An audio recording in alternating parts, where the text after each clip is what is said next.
Hello everyone Shriram education channel को आपण मानक स्वागत। आज आम अष्टम श्रेणी गणित बहीर अध्याय 1 वर्ग और घन र प्रश्न 6 ठारू 9 पर्यंत प्रश्न उत्तर आलोचना करिबा। जदि आपण माने एपरि भाबरे प्रत्येक सब्जेक्ट रो प्रश्न और उत्तर जानिबा को चाहुचदी ताहले आम चैनल को लाइक करंतु, सब्सक्राइब करंतु और अधिक अधिक शेयर करंतु। केउ क्षुद्रतम संख्या द्वारा 9408 को गुणन कले गुणफल एक पुनर्वर्ग संख्या हेब एवं तार वर्गमूल निर्णय कर। तर 9408 प्रथम आम मौलिक गुणनीयक बाहर करबा। मौलिक गुणनीयक 9408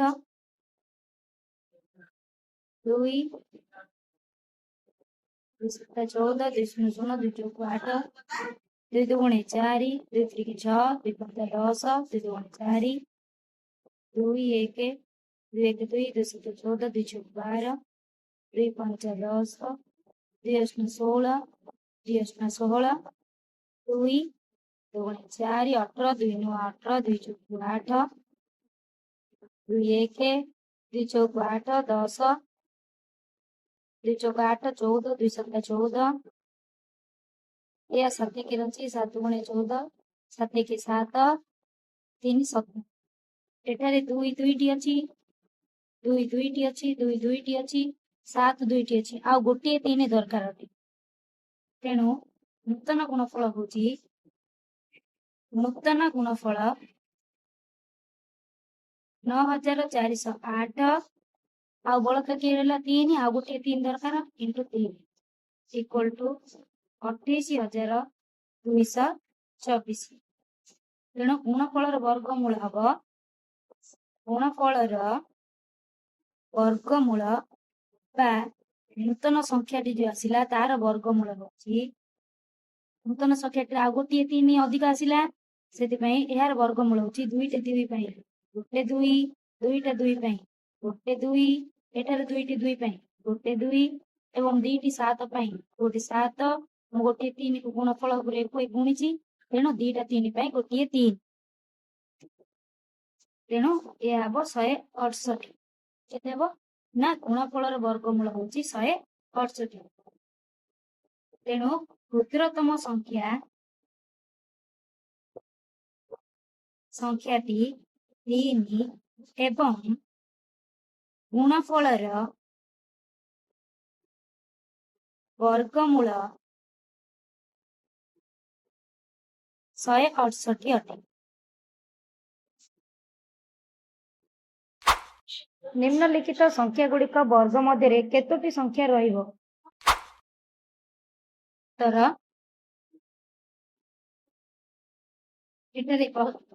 एक नंबर देछि 16 और 17 अर्थात 16 वर्ग और 17 वर्ग मध्य केतोटी स्वाभाविक संख्या रही। यार सूत्र होची जेतेबेले n रो स्क्वायर और n+1 रो स्क्वायर मध्य स्वाभाविक संख्या बा केतोटी संख्या पचारे संख्या थाए ताले यार सूत्र होची 2n केतोटी ना 2n अर्थात एटरे 16 रो स्क्वायर और n+1 माने 16+1 रो स्क्वायर अर्थात 17 रो स्क्वायर ताले एठारे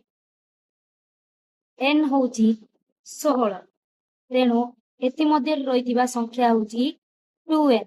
अर्थात 2 × 16 = 32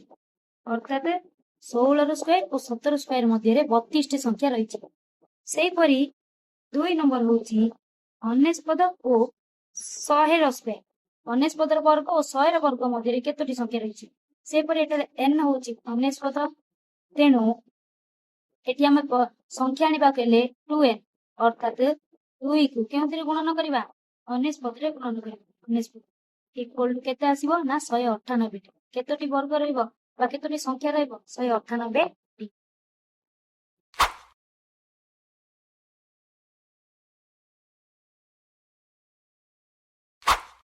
उत्तर एठारे 1 रो स्क्वायर प्लस 2 रो स्क्वायर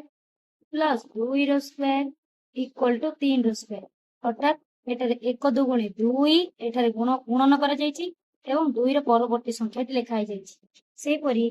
2 रो स्क्वायर प्लस 3 रो स्क्वायर ए उभय गुण कले 2 को 3 रो गुणले केते हबो 6 रो स्क्वायर एवं यार परवर्ती केते हबो 7 रो स्क्वायर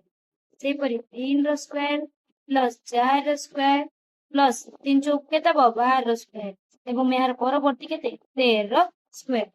सेपरि पचाछि 4 रो स्क्वायर प्लस 5 रो स्क्वायर प्लस 20 रो स्क्वायर हुए ताले यह कार स्क्वायर हबो यार परवर्ती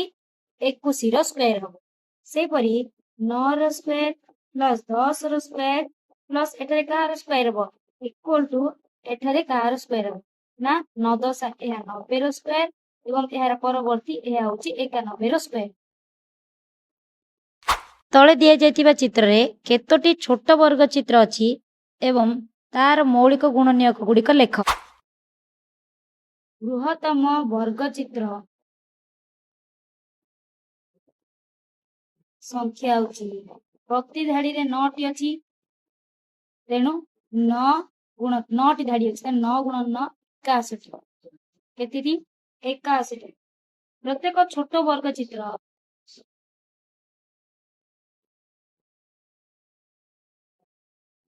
वर्ग चित्र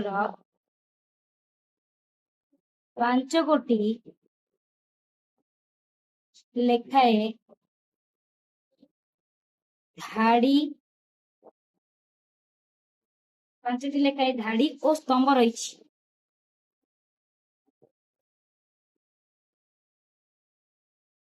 तेणु प्रत्येक वर्ग चित्र क्षुद्रतम वर्ग चित्र संख्या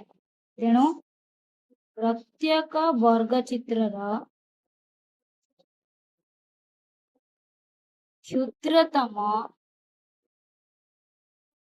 वर्ग चित्र संख्या होची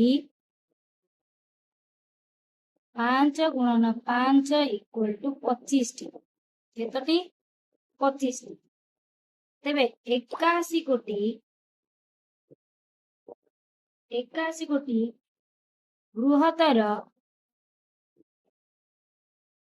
वर्ग चित्रटी समुदाय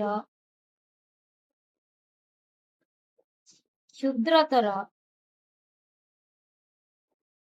वर्ग चित्र संख्या होती